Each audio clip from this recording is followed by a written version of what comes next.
इस अजीब लाइटिंग के लिए I am very very sorry. मैं तब से सोच रही थी कि किस टॉपिक पे वीडियो बनाऊँ। आई वाज सो पजल्ड और ये सोचते सोचते सनसेट हो गया।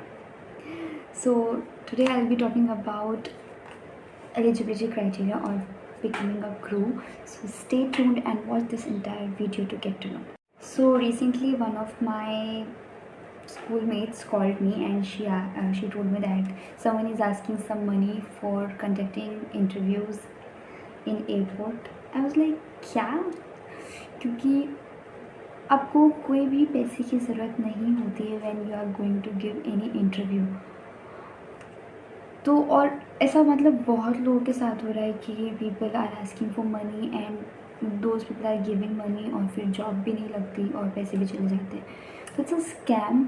अगर आपको कोई इंटरव्यू देना है उसके लिए आपको पैसे की ज़रूरत नहीं है, उसके लिए आपकी खुद की ज़रूरत है। आप उठो और जाओ और इंटरव्यू दे के आओ, बस। So now I will start what are the criterias needed for being a crew. So I have written every point. जो मेरे दिमाग में है वो सब मैंने लिख लिया है ताकि मैं एक अच्छी वीडियो बना सकूं। तो अगर कोई पॉइंट ना हो, मैं मिस आउट कर दूं, तो एक सबसे अच्छा चीज़ है जो कि आप कर सकते हो, आप गूगल पे टाइप कर सकते हो criteria for being a crew और गूगल पे सब आ जाएगा, सच में, trust me.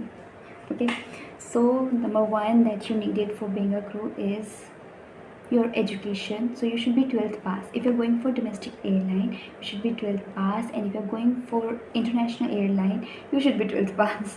So for both of the airlines, you should be 12th pass. There are some particular airline which ask for your percentage, which is Vistara. So if you are planning to go for Vistara, your percentage should be 60% and more than that, else you are not eligible to give interview in Vistara.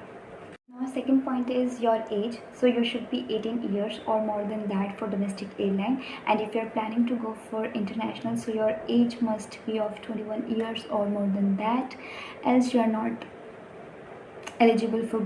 Now we will talk about the third point, and I'm very sorry about my hair क्योंकि ये मेरे को बार बार परेशान कर रहे हैं. So I'll type. So third point is communication. So you should be fluent in English and Hindi for domestic airline, and for international you should be fluent in English. So if you don't know Hindi, that could be a problem. So people who are from northeast, jinka for like regional language is not Hindi, it could be a problem for them. So try to learn Hindi, because in interviews जितने भी north eastern लोग होते हैं उनसे वो लोग हिंदी में ही कई बार क्वेश्चंस कर लेते हैं। तो एंड अगर आप बोल ही नहीं पा रहे हिंदी में, तो they will not take you, क्योंकि आपका पूरा प्रोफाइल ही आपकी कम्युनिकेशन पे टिका हुआ है। तो if you not able to deliver your content, if you not able to speak, so that could be a problem. So you should be fluent in English and Hindi for cracking this interview. Now I will talk about the fourth point, which is your skin. So your skin should be clear. अब skin clear होनी चाहिए, इसका मतलब ये नहीं कि आप बहुत गोरे हो तभी you can go for the interview. You can गो किसी भी स्किन टोन के साथ, यू कैन गो। थोड़े बहुत पिंपल्स हैं, जा सकते हो आप। थोड़े बहुत स्कार्स भी हैं, if it can get concealed तो you can go for in the interview, और you can try maybe. हाँ, बट अगर आपके बहुत विजिबल स्कार्स हैं कि बहुत मतलब पता चल रहा है कि बहुत बड़ा स्कार है और कंसील भी नहीं हो रहा, तो that could be a problem. But still just try, give it a try, maybe दिल take you, I don't know, maybe your luck works और कुछ भी। बट हाँ, अगर विजिबल स्कार्स हैं तो that could be a problem, क्योंकि mostly airlines को बहुत क्लियर स्किन चाहिए होती है। इसी से एक और पॉइंट कनेक्टेड है कि उन्हें आपकी बॉडी पे कोई भी टैटू नहीं चाहिए। जितनी भी उनकी यूनिफॉर्म पहनने के बाद आपका विजिबल पार्ट है, उस पूरे बॉडी पार्ट में कोई भी टैटू नहीं होना चाहिए। जैसे कि ये आपका फेस, वैसे फेस पे कौन ही टैटू बनवाता है, बट स्टिल आपका नेक, आपका ये हैंड यहाँ से लेके यहाँ तक, आपके लेग्स के नीचे के, तो they will check your body parts और वहाँ पे टैटूज़ नहीं होनी चाहिए। Because if there is tattoo then that could be an issue. Same goes with the scar. अगर बहुत बड़ा स्कार है इन सारे बॉडी पार्ट्स पे तो वो भी एक इशू हो सकता है. But still give it a try. Maybe I don't know, just go for the interview. Now the next point. So the next point is your height. So your height should be 155 centimeter or more than that. अब height क्यों इतनी चाहिए होती है? Because जब आप aircraft पे होते हो ना तो आपको ना ओवरहेड बिन्स बंद करने होते हैं. तब उसको बंद करने के लिए आपको एक सर्टेन हाइट का होना चाहिए. अगर अब आप छोटे हो, आपका हाथ ही नहीं पहुंच पा रहा, आप बंद ही नहीं कर पा रहे उस चीज़ को, तो कौन आएगा बंद करने? बिकॉज आप वो क्रू हो, आपको वो काम करना है. तो इसलिए दिल ask for this height thing. इसके अलावा और कोई रीज़न नहीं है कि उन्हें लंबे लोग चाहिए.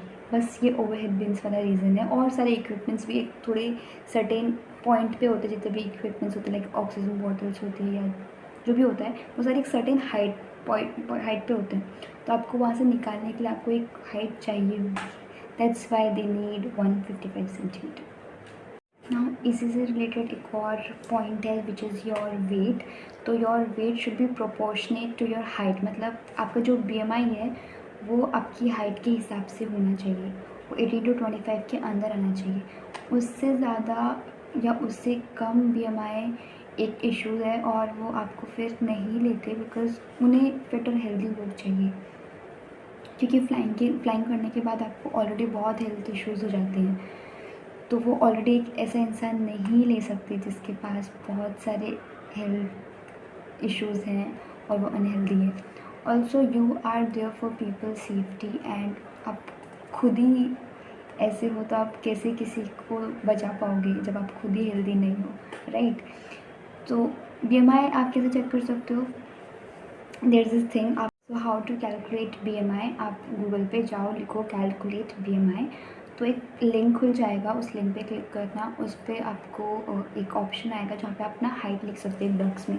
तो उस बॉक्स में आप अपना हाइट लिखना और उसके दूसरे साइड में आपको दिखेगा एक और बॉक्स, उसमें वेट लिख सकते हो. आप उस पर वेट लिखना और नीचे कैलकुलेट का ऑप्शन आएगा और उस पर कैलकुलेट क्लिक कर देना. तो उससे आपको पता चल जाएगा कि आपका BMI कितना है, आपके हाइट के हिसाब से है कि नहीं.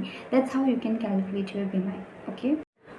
And one more point which is आपका पासपोर्ट. तो यू शुड हैव पासपोर्ट ताकि आप इंटरव्यू दे सको.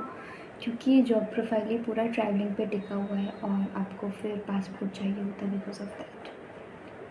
तो एक पासपोर्ट चाहिए. अगर आपके पास अभी पासपोर्ट नहीं है तो आप इंटरव्यू के लिए जाओ और अगर आपने इंटरव्यू क्रैक कर दिया तो उसके बाद आप पासपोर्ट के लिए अप्लाई कर सकते हो. वो इतना कोई बड़ा इशू नहीं है. बट हाँ, that's one of the important things that you need. And last but the most important point, your smile. So how your teeth looks when you smile, it is very important to them.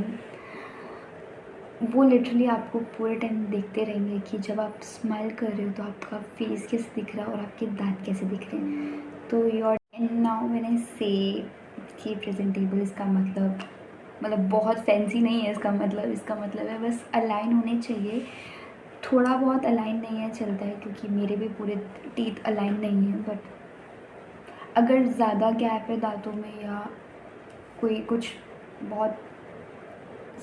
बहुत ही unaligned teeth हैं then it can be issue.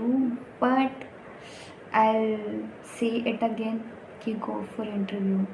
You never know what can happen. So go for interview. और किसी को पैसे देने की ज़रूरत नहीं है क्योंकि you are the one who is going for the interview. तो आपको पैसे मिलने चाहिए once you crack that interview, right? आप क्यों दोगे किसी को पैसे, है ना? तो किसी को पैसे देने की ज़रूरत नहीं है. जाइए और इंटरव्यू दीजिए. Thank you. That's all in the video. I hope you liked it and I hope that this video has help somewhere.